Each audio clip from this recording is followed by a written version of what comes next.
Gumawa nga pala guys kami ng mga patibong na panghuli guys namin at yung tinatawag namin mga urong o mud lobster. Grabe guys, napakalalaki at napakarami ng mga nahuli namin ngayong araw. Dito nga lang pala guys nakatira yan sa tinatawag namin buyaso, yung nakatumpok guys na putik. Halos mapuno nga guys itong isang tulyase sa mga nahuli namin. Kaya ngayong araw guys, samahan nyo na ulit kami. So what's up mga napadaan lang. So ngayong araw nga guys, syempre nangako na kami sa mga sarili namin na maaga na nga pala guys kaming tatanghaliin ulit ng gising. Pero bago natin simulan itong adventure natin ngayong araw guys, palambing naman sa mga solid followers namin dyan na mababait at malalambot ang puso. Pakilike naman sana guys ng video na to. Eto nga pala guys yung tinatawag namin patibong na panghuli guys natin ng mud lobster o yung tinatawag guys namin na urong. May kawayan nga pala guys tayo dito at kailangan natin butasan niya na magkabilang dulo. Tapos gagawa guys tayo nitong parang kutsara at nitong parang kanyang sabitan guys na magti-trigger pag nasagi nung urong. Ang ginamit nga pala guys namin na kawayan dito, yung tinatawag guys namin kawayan tiwanak. Yung makikinis guys yung balat niya o makikintab. Bukod kasi guys sa malaki ang butas nito ay magaan rin nga pala siya kumpara dun sa ibang mga kawayan. Eto nga pala guys ay dun pa namin nakuha sa lola ko, sa bundok ng lola ko guys kahapon. Halos 25 pieces nga guys yung nagawa naming mga patibong dito. At eto na nga pala guys ang magiging finished product niya. At ganito nga pala guys gumagana yung mechanical niya. Grabe, mechanical talaga.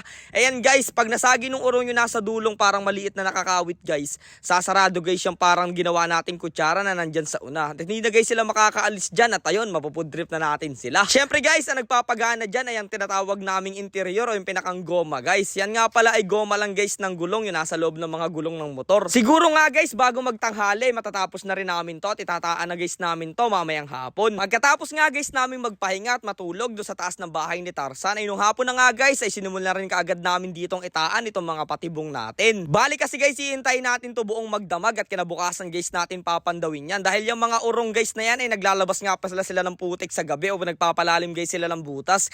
Kaya pag akyat nila guys nung kanilang hinukay na lupa sa ilalim ay masasagi nila yung pinaka magti-trigger at magsasarado dyan sa patibong natin. Syempre guys sa pagtataan nito ay kailangan hukayan nyo muna ng kaunti yung pinakang butas niya tapos saka nyo guys isasalpak yung patibong. Hindi rin guys basta-basta ang pagtataan nito, kailangan madahan talaga, talagang kalkulado mo yung bawataan mo guys kasi pag hindi guys nakalabit yan ay hindi yan sasarado. Bali nga pala guys, 5 nga pala kaming magkakaibigan na magkakasama ngayong araw. At nagtulong-tulong na nga lang pala guys kami dyan syempre sa pagtataan ito dahil medyo marami rin guys itong mga trap na itataan natin. Medyo mahirap din guys silang itaan kasi kailangan nyo pang hukayin bago nyo ikana o isalpak guys yung patibong na yan. At ganyan nga guys yung magiging itsura na niya. Bali nga pala guys, fast forward tayo at eto nga pala guys yung kinabukasan na. Maaga na nga pala guys kami ditong tinanghali ng gising at bumalik ka agad dito sa may bahay ni Tarzan para pandawin yung mga patibong. Dito nga guys sa unang patibong na pinuntahan namin ngayong araw ay grabe, kumaltis nga pala guys, palatandaan na merong nahuli itong nilagay natin. At nung buksan ko nga guys ito, nagulat ako, isang malaking tatos agad o yung urong kung tawagin dito sa lugar namin. Napaka-solid guys ng size niya at paniguradong mataba to.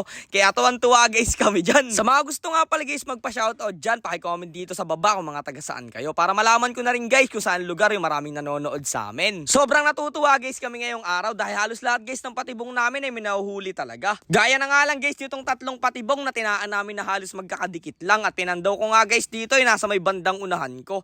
At grabe guys, 3 piraso kaagad yung nahuli namin dito sa lugar na to. Sobrang dami kasi guys ng mga urong dito sa lugar namin kaya madalang rin guys yung kumakain at bumibili nito. Pero kami guys ay talagang pinufood trip namin yung mga yan.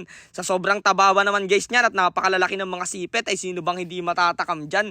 Isang piraso pa lang nito guys pag ganito kalaki paniguradong ulam mo na kaagad. Ang masarap nga pala guys na luto dito ay ginataan tapos medyo maiga guys yung luto at malatik-latik, paniguradong katalo guys sa baho na malamig yun. Pero yung ibang mga patibong guys namin ay walang huli kasi yung mga urong na yan guys ay nagtutulak nga pala yun ng putik kaya nasasarduhan itong pinakampasukan itong trap natin. Pero ang nakakatawa lang guys ngayong araw ay halos lahat talaga ay merong mga huli at napakalalaki pa nga pala nitong urong na nahuli guys natin. Eto nga pala guys sa mga pangunahing pamamaraan kung paano namin hulihin yung mga ganitong klase ng urong dito sa lugar namin. Kaya kung meron guys ganito sa lugar nyo, may nakita kayong parang putik na nakaumbok, ayukain nyo guys tapos gumawa kayo ng ganitong trap at taanan nyo. Paniguradong may nagtatago dyan guys ng ganito karaming mga malalaking mga urong. Pag wala kayo guys pang ulam ay talagang matikman nyo guys to, baka ulit-ulitin nyo talaga sa sobrang sarap. Maya-maya nga lang guys ay natapos na rin nga pala kami sa pagpandaw nitong mga patibong na lahat na tinaan natin kahapon.